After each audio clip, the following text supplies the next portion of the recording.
Bonjour encore, chers amis, en cette matinée de percée où nous croyons que Dieu a un plan merveilleux pour nous, une parole qui nous propulse vers l'avant, vers les sommets. Ce matin, le thème n'est rien d'autre que vase et trésor. Vase et trésor. Pour ce, nous lisons 2 Corinthiens chapitre 4, verset 7. La Bible dit ceci: Nous portons ce trésor dans des vases de terre afin que cette grande puissance soit attribuée à Dieu et non pas à nous. Vase et trésor. Laissez-moi vous dire que la vie sur terre est pleine de contrastes. Quand vous regardez la vie, quand vous regardez votre propre vie, quand je regarde ma vie, nous constatons des contrastes. Mais laissez-moi vous dire que la bonne nouvelle, c'est qu'il y a une puissance derrière ce contraste. On écoute l'apôtre Paul qui est en train de décrire les contrastes dans son ministère, les contrastes dans sa vie. Mais qu'à cela ne tienne, il fait mention de la puissance qui émane de ce contraste. Laissez-moi vous dire, il y a une puissance derrière les contrastes de ta vie. La Bible déclare que Dieu nous forme, a formé l'homme de la poussière de la terre et a soufflé dans ses narines. On voit le vase qui est formé de la terre, mais on voit le trésor qui émane du souffle de Dieu. Ta vie est un contraste, ta vie sera toujours un contraste entre un vase et un trésor. Tantôt tu te manifesteras comme un vase dans ta fragilité, mais aussi comme un trésor dans ta puissance. Il y a des gens qui ont oublié cette notion de vase et de trésor. Il faut apprendre à embrasser ce contraste pour manifester et déployer cette puissance. Laissez-moi vous dire qu'on est tous porteurs d'un message. Tout être humain qui existe sur terre est porteur d'un message, comme l'apôtre Paul est en train de défendre le message qui vient amener à ses contemporains, qui nous amène encore jusqu'aujourd'hui, après toutes ces années. L'apôtre Paul continue encore de nous parler. Pourquoi? Parce qu'il y avait une vie derrière son message. Il doit avoir un trésor derrière le vase. Je suis peut-être fragile, mais il doit avoir une vie derrière le message que tu portes. Ton message doit être soutenu par une expérience de vie. La vie derrière le message. Oui, tu as un message, mais quelle est la vie derrière ton message? Tu es un vase, mais quel est le trésor derrière le vase? Quel est le trésor que tu amènes? Laissez-moi vous dire que nous ne sommes pas que des vases, mais nous sommes aussi porteurs de quelque chose de précieux. Il y a quelqu'un peut-être qui m'entend ce matin. Tu es peut-être abattu, tu es peut-être écrasé, tu te sens tellement fragile, écrasé par les circonstances de la vie. Pour toi, ta vie n'est définie que par cette fragilité. Tu te vois comme un vase. Laisse-moi te dire que tu n'es pas qu'un vase. Tu es aussi porteur d'un trésor, de quelque chose de précieux ce matin. Relève ta tête et puis réalise le trésor qu'il y a au-dedans de toi. Tu es peut-être méprisé, rejeté ce matin, mais laisse-moi te dire que tu as quelque chose à offrir au monde, à ton entourage, parce que Dieu ne crée jamais des ratés. Dieu n'envoie jamais quelque chose, un être humain sans un message. J'aimerais que ta vie puisse nous parler. J'aimerais que Dieu puisse amplifier sa voix au travers de ta vie, car tu es une communication divine. S'il te plaît, réalise-le, réalise ce trésor, cette vie de Dieu que tu peux transmettre à plusieurs.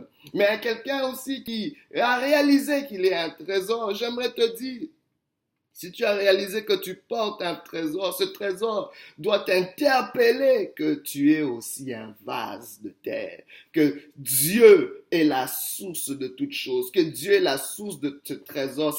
Ça ne devrait pas être une situation de nous enorgueillir, comme Paul pouvait le dire. Il reconnaît que c'est Dieu la source de ce trésor et qui n'est qu'un vase de terre, un canal que Dieu utilise. Le vase, c'est quoi? Le vase représente la nature, la fragilité, la faiblesse de la nature humaine. un vase d'argile, un vase de terre qui aujourd'hui vit et demain disparaît. C'est comme l'herbe qui sèche, la fleur de l'herbe qui se flétrit. Qu'est-ce que la vie d'un homme? Elle n'est que comme un souffle, la Bible nous dit. Aujourd'hui, il y a beaucoup qui s'accrochent à cette vie. Laissez-moi vous dire qu'à chaque jour qui passe, nous faisons un pas de plus vers la mort. Nous faisons un pas de plus vers la sortie de cette vie sur terre. Ce corps, bien-aimé, est limité. Mais la Bible déclare l'esprit en nous. En réalité, dans l'homme, c'est le souffle, c'est l'esprit, le souffle de Dieu puissant qui donne l'intelligence. C'est l'essence vitale même. Ce souffle que Dieu a insoufflé en nous, c'est ça ce trésor. Le trésor, c'est le message de vie, c'est les dons, les capacités, la lumière céleste au-dedans de nous. Mais quand nous lisons ce texte, nous comprenons le contexte de Paul. Qu'est-ce que Paul est en train de dire? Paul est en train de défendre son ministère. Paul est en train de défendre son message de vie. Il est en train de nous faire explorer qu'est-ce qu'il y a derrière tous les différents contrastes qu'il a vécu. Peut-être comme toi, comme Paul, tu vis aussi des contrastes qui t'affectent.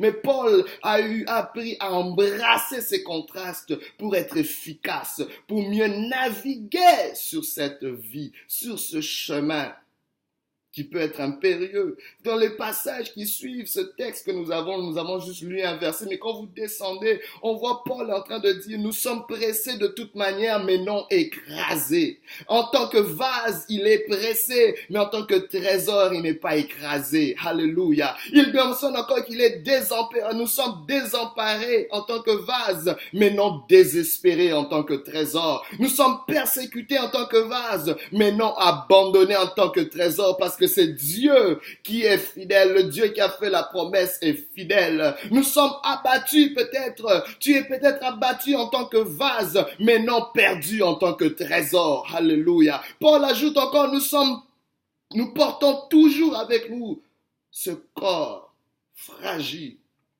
afin que la vie de Jésus soit manifestée dans notre corps. Waouh!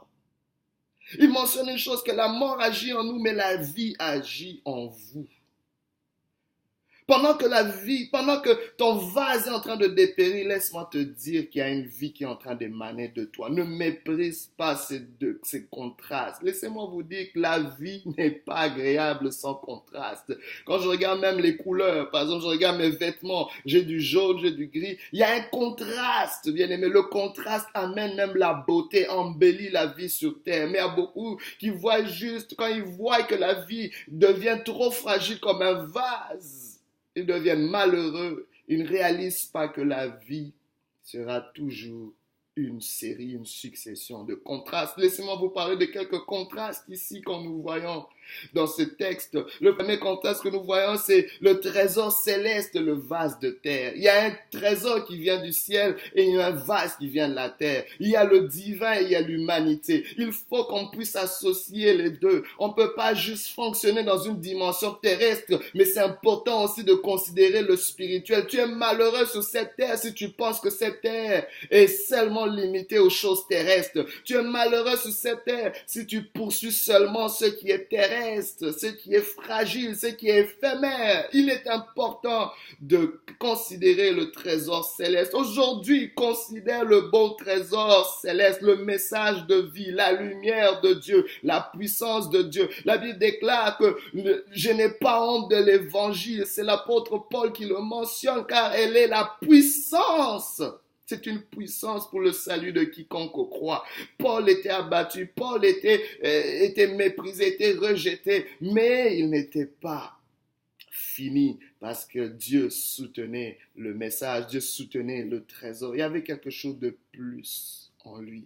Il y a un autre contraste qu'on peut voir. L'autre contraste, c'est que la vie jaillit quand nous mourons. La vie jaillit quand nous mourons. Il y a la vie et la mort. La mort du vase, mais la vie du trésor. Le trésor va émaner plus on est écrasé. Laissez-moi vous dire, quand on nous regarde la vigne, le raisin, c'est le seul fruit qu'on élève pour l'écraser. Mais quand on l'écrase, cela se fermente en vin. My God. Et ça prend une autre dimension car le vin se pérennise. Mais laissez-moi vous dire que le vin va passer par la putréfaction. Au fait, pour fermenter le raisin, il doit passer par la putréfaction. En d'autres termes, la putréfaction va prendre justement des insectes, va prendre justement des microbes, des micro-organismes qui vont venir encadrer cette fermentation. Mais ces mêmes microbes qu'on ne veut pas pendant qu'on est en train d'élever le raisin, se deviennent bénéfiques une fois que le raisin est en train de fermenter. Qu'est-ce qu'on peut apprendre de là? C'est simplement pour dire que, en tant que vase et trésor, nous allons passer par des processus pour une transformation. Il y a une transformation qui doit se faire. Ce qui était utilisé comme des tourments dans ta vie, Dieu va l'utiliser comme des instruments de transformation. Les mêmes micro-organismes qui pouvaient affecter ta vie, ta récolte, qui pouvaient justement dilapider, dissiper les choses que tu avais bâties, que tu avais construites. Dieu va les utiliser pour transformer la vie au-dedans de toi, pour manifester, pour déployer sa vie. La vie jaillit quand nous mourons. Il y a quelque chose qui est peut-être mort. Fais le deuil de ce que tu as perdu. Fais le deuil de ce qui est mort dans ta vie, mais réalise pendant que cette chose meurt, il y a quelque chose qui est en train de vivre. Il y a quelque chose qui est en train de jaillir dans ta vie. Tu as peut-être perdu un emploi. Tu as peut-être perdu une relation, mais laisse-moi te dire, il y a quelque chose qui est en train de rejaillir. Il y a quelque chose qui est en train d'émerger. Il y a peut-être une sagesse qui émerge. Il y a peut-être une maturité qui émerge. Il y a peut-être une force de caractère qui est en train d'émerger de cette déception. Mais ne regarde pas seulement ce qui est mort. Regarde aussi ce qui est en train de prendre vie. Parce qu'à chaque mort correspond une nouvelle vie. À chaque mort dans ta vie correspond une nouvelle vie. La mort du vase va correspondre à l'éclat du trésor. C'est ce que Paul, l'apôtre Paul, vient nous faire comprendre cette formule. L'autre contraste, c'est les tourments du temps présent et la gloire éternelle. Oh my God! Bien-aimé, Dieu a mis en nous la pensée de l'éternité. Il y a une éternité, c'est une réalité. La vie sur terre est éphémère. Ne pensez pas que tout s'arrête ici. Il y a une vie après la mort. Il y a une éternité. Qu'en est-il de ton éternité? Comment prépares-tu l'éternité? Laissez-moi vous dire ce que nous vivons ici. Dans les tourments que nous vivons dans ce temps présent ne sauraient pas, bien-aimés, être évalués devant la gloire qui nous attend si nous choisissons le chemin du Seigneur. Parce qu'il y a une éternité. Où passeras-tu ton éternité? Jésus te donne cette opportunité ce matin d'entendre sa voix, de l'accepter, d'accepter ce message de vie, car c'est le trésor qu'il réserve pour toi. Une gloire éternelle. Mais laissez-moi vous dire une chose, c'est que le vase et le trésor que nous sommes doit être géré. Ces contrastes doivent être gérés de façon délicate. Première chose, c'est que nous ne devons pas ignorer le trésor. Le fait d'ignorer que nous sommes porteurs d'un trésor va amener des abus. Je vois parfois des jeunes filles qui vont abuser, qui vont abuser leur corps, qui vont vendre leur corps simplement parce qu'ils ne réalisent pas la valeur qu'ils ont. Ils ne réalisent pas qu'ils sont porteurs d'un trésor. Personne ne leur a jamais dit qu'ils étaient bénéfiques à la société, qu'ils pouvaient apporter quelque chose. Personne n'a jamais identifié quelque chose de beau en eux. Et que dire de cette personne qui laisse les autres l'abuser? Les gens vont t'abuser parce que tu ignores le trésor qu'il y a en toi. Tu vas t'abuser toi-même parce que tu ignores le trésor qu'il y a en toi. Toute ignorance de l'utilité de quelque chose va amener des abus. Autre chose, bien-aimé, c'est que nous devons comprendre que l'ennemi attaquera généralement le vase que nous sommes pour compromettre le trésor. Il va attaquer le vase que tu es par toutes sortes de rejets, par toutes sortes de discrédits, d'accusations, de maladies. Il va affecter le vase, il va peut-être affecter ta réputation, affecter peut-être ton crédit, affecter peut-être ton entourage, tes relations, les relations les plus intimes que tu as, par des trahisons, par des déceptions. Tout ça, c'est pour que tu puisses manquer le trésor. Il y a peut-être quelqu'un, à cause d'une déchirure, à cause d'une déception, à cause d'une relation importante, peut-être avec un parent, peut-être avec un ami intime, peut-être avec un amoureux, une amoureuse. Et à cause de cela, tu ne réalises plus qu'il y a un trésor en toi. Tu ne réalises plus que Dieu a un trésor pour toi. C'est une attaque. Et nous devons être conscients de cette attaque et protéger les vases. Nous devons protéger le vase. Comment nous le faisons? Premièrement, c'est par la prière. Nous devons prier pour le vase. Prie pour le vase. Paul était un homme de prière. Il priait pour le vase, mais dans la pensée de l'éternité. Il priait pour le vase dans la pensée du trésor. Il priait pour le vase qu'il était, la fragilité qu'il était. Il comptait sur Dieu. Il disait, sans lui, nous ne pouvons rien. Il dit, je puis tout par celui qui me fortifie. À cause justement de l'excellence de ce trésor, il pouvait prier pour la fragilité, la faiblesse de son corps. Il est important qu'on puisse entourer le vase que nous sommes, les vases de terre que nous sommes, par la prière, parce qu'il y a une puissance qui doit émaner, une puissance qui doit émaner de nous. La deuxième chose, c'est la purification. Nous devons purifier le vase. Personnellement, nous devons le purifier, bien aimé, parce que en le purifiant, nous nous mettons à part pour un usage précieux. Parce que dans une maison, il y a plusieurs vases. Il y a des vases vils, mais aussi des vases précieux. Il y a des vases de terre, des vases d'argile, mais des vases en or. Mais il nous faut nous consacrer, nous purifier pour que Dieu puisse nous utiliser puissamment. Pour que nous soyons d'un usage précieux et non d'un usage vil. La purification personnelle, c'est pas juste la purification du péché, mais aussi c'est la purification relationnelle. Il y a des relations, bien mais il y a des gens qui sont impurs simplement à cause des relations, certaines relations qui sont autour de toi. Mais si tu enlèves certaines relations, tu pourras percer la pureté, l'éclat de ta vie pour être manifesté. C'est comme ça. Ton vase est peut-être affecté, le trésor est peut-être discrédité parce que tu es mal entouré. Aujourd'hui, je prie que tu puisses te débarrasser de toute relation qui amène une impureté dans ta vie.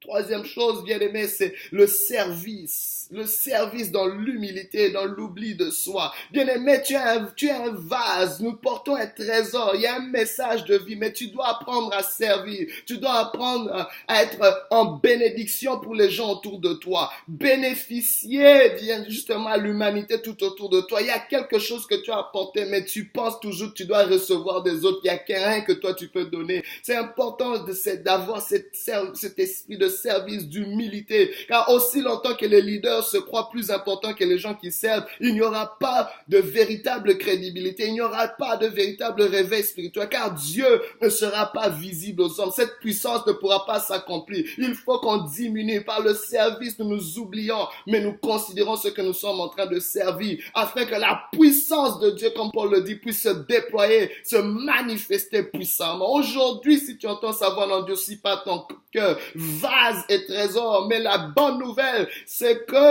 tu dois mettre ta vie entre les mains du potier. Jésus-Christ est le potier, c'est lui qui tient le vase, c'est lui qui garantit le trésor. Le vase peut être fragile, mais quand il est dans les mains du potier, même s'il est brisé, il peut rebâtir ta vie. Aujourd'hui, viens à Jésus, mets ta main, sécurise ta vie dans les mains du divin potier et Dieu ne manquera pas de te bénir. Qu'il te fasse du bien, qu'il te fortifie au nom de Jésus. Alléluia.